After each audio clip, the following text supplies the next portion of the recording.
नमस्कार दोस्तों अगर मैं आपसे पूछूं कि हमारे इस देश में सबसे पवित्र जगह कौन सी है, या कुछ लोगों के लिए मंदिर होगा, कुछ लोगों के लिए मस्जिद हो सकता है, कुछ लोगों के लिए गुरुद्वारा हो सकता है, कुछ लोगों के लिए चर्च हो सकता है, बट इसका सही जवाब होगा कोई भी नहीं। जी हाँ, हमारे इस भारत देश के लोकतंत्र में सबसे पवित्र जगह दोस्तों संसद होती है, क्योंकि वहाँ सिर्फ देश के लिए कानून नहीं बनते हैं, उस स्थान पर देश से सच बोलने की शपथ भी ली जाती है, जी हमारे नेताओं के द्वारा। लेकिन सोचिए, अगर उसी संसद में हमारे देश का रक्षा मंत्री खड़ा होकर के ऐसी बातें कहें जो 1 साल बाद गलत साबित हो जाए, जी हाँ 1 साल बाद गलत साबित हो जाए, तो सवाल सिर्फ एक बयान का नहीं रहता है, जी हाँ सवाल पूरे लोकतंत्र की विश्वसनीयता का बन जाता है। जी हाँ, क्या संसद में अब झूठ बोला गया है? क्या 6 शहीदों का बलिदान देश से छुपाया गया था, या फिर रक्षा मंत्री को ही सच्चाई की भनक नहीं थी? ये 3 सवाल, और तीनों सवाल सीधे देश की आत्मा के साथ में जुड़े हुए हैं। सो गाइस, आज का ये वीडियो किसी पार्टी के समर्थन या फिर विरोध को लेकर के नहीं है। आज बात होगी इस वीडियो में उन 6 परिवारों की जिनके घर का चिराग बुझ गया, लेकिन पूरे देश को ये बताया गया कि कोई नुकसान नहीं हुआ। और अगर ये सच है तो फिर जवाब भी सच सच देना होगा, या हमारे नेताओं को। नमस्कार दोस्तों, मैं हूं उमेश, और आज जो विषय हम इस वीडियो के माध्यम से आपके साथ डिस्कस करने वाले हैं, आज जो विषय हम लेकर आए हैं वो राजनीति से भी काफ़ी बड़ा है। जी हाँ, ये मुद्दा सरकार वर्सेस विपक्ष का नहीं है, ये मुद्दा है संसद वर्सेस सच का, ट्रूथ का।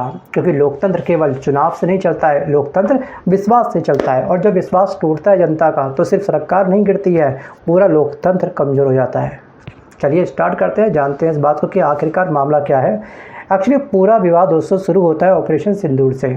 ठीक है, डेट थी आपकी 28 जुलाई 2025, मतलब लास्ट ईयर, जिसको अब कुछ दिन के बाद 1 साल पूरे होने वाले हैं।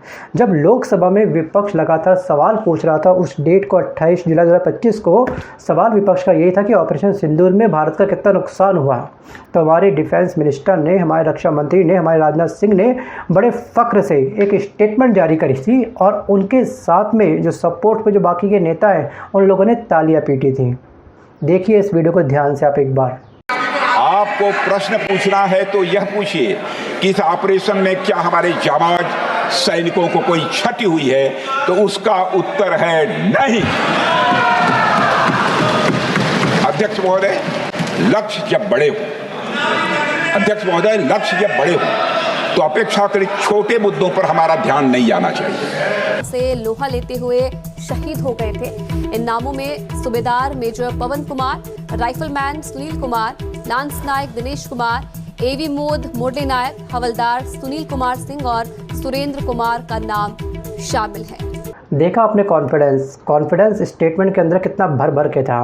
दिया रक्षा मंत्री पूरे आत्मविश्वास के साथ में संसद में जवाब दे रहे हैं विपक्ष को कि अगर पूछना है तो पूछिए कि क्या हमारे किसी जवान को कोई क्षति हुई है, तो इसका उत्तर है नहीं।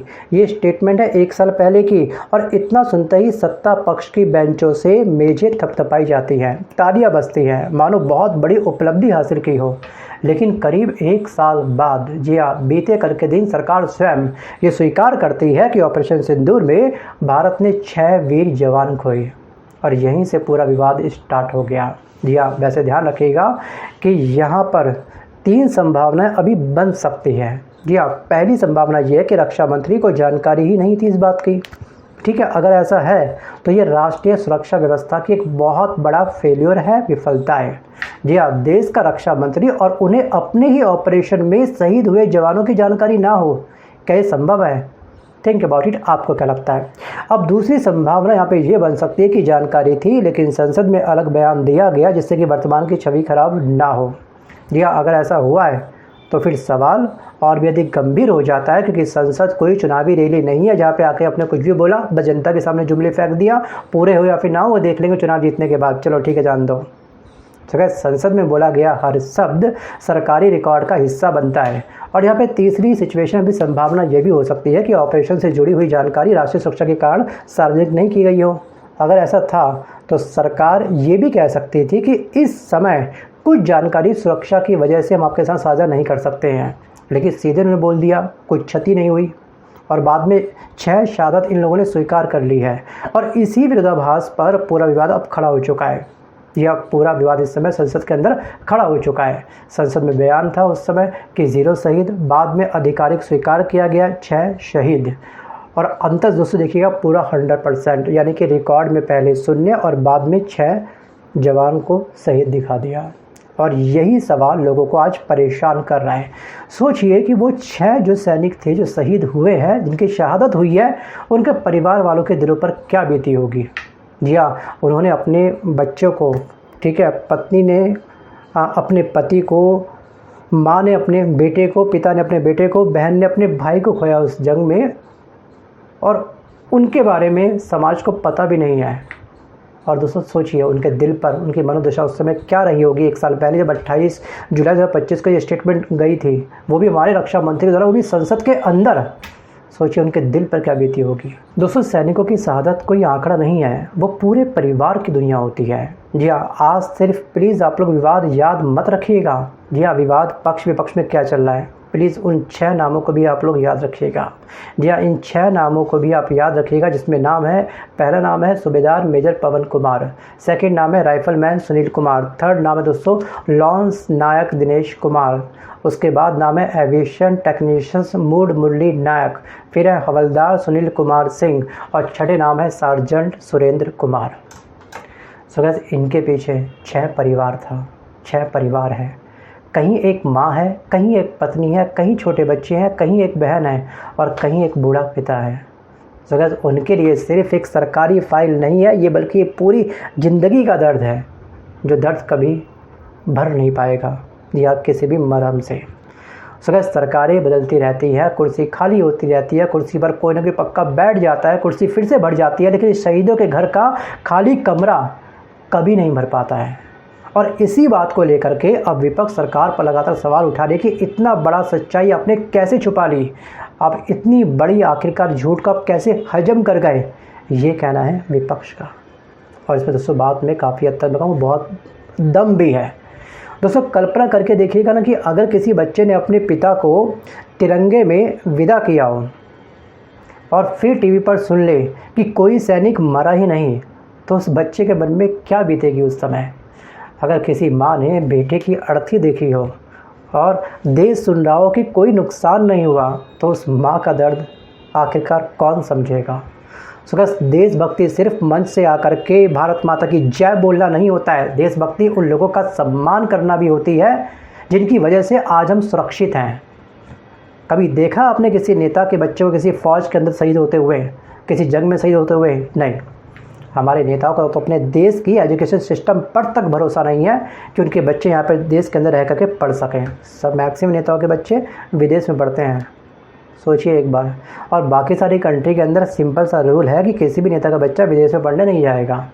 क्या ये रूल हमारे देश के अंदर भी अप्लाई होना चाहिए? क्या हमारे देश के अंदर एक नया ऐसा कानून बनना चाहिए जिसमें नेता का जो पहला बच्चा होगा वो फ़ौज में भर्ती होगा? आपको क्या लगता है? अपनी राय आप मुझे कमेंट करके प्लीज़ ज़रूर बताइएगा। मैं फिर आता हूँ वापस टॉपिक की तरफ। दोस्तों आज सवाल सरकार से है, लेकिन जवाब लोकतंत्र के लिए काफ़ी इम्पॉर्टेंट है, क्योंकि संसद की विश्वसनीयता किसी भी लोकतंत्र की सबसे बड़ी ताकत होती है। अगर संसद में बोले गए शब्दों पर ही सवाल उठने लगे तो लोकतंत्र काफ़ी कमज़ोर होता है। और आज देश सिर्फ 3 सवाल पूछ रहा है। पहला कि अगर 6 शहीद हुए थे तो संसद में कोई क्षति नहीं हुई, ऐसा क्यों कहा गया? दूसरा सवाल दोस्तों ये कि इन 6 शहीदों की जानकारी सार्वजनिक होने में इतनी देरी क्यों की गई? और तीसरा सवाल ये है, क्या सरकार इस पूरे मामले पर विस्तृत और स्पष्ट स्पष्टीकरण कभी देगी या फिर नहीं देगी? वक्त के साथ में हम इस घटना को भी भूल जाएंगे। अगर सच देर से सामने आ सकता है, लेकिन लोकतंत्र में सच का जवाब कभी देर से नहीं आना चाहिए। भारत के उन 6 वीर सपूतों को हमारी तरफ से विनम्र श्रद्धांजलि। अगर आप मेरी बात से सहमत नहीं हैं तो प्लीज़ इस वीडियो को आप लोग डिसलाइक ज़रूर कर दीजिएगा। मैं किसी वीडियो में आपको लाइक के लिए नहीं बोलता, बट डिसलाइक के लिए पक्का बोल देता हूँ।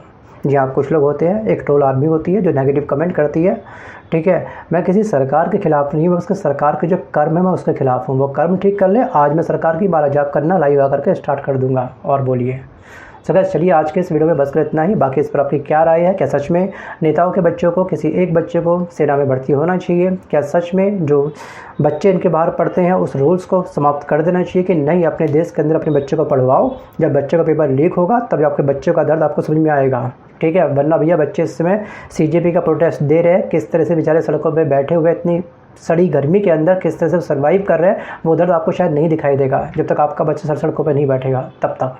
वैसे ऐसी नौबत आएगी भी नहीं। अगर तमाम नेताओं के बच्चे इसी देश के अंदर पढ़ना स्टार्ट कर देंगे ना तो कोई पेपर लीक नहीं होगा, पूरा सिस्टम अपने आप ठीक हो जाएगा, देख लेना, ठीक है? बाकी आपके विचार स्वतंत्र हैं, कमेंट बॉक्स ओपन है।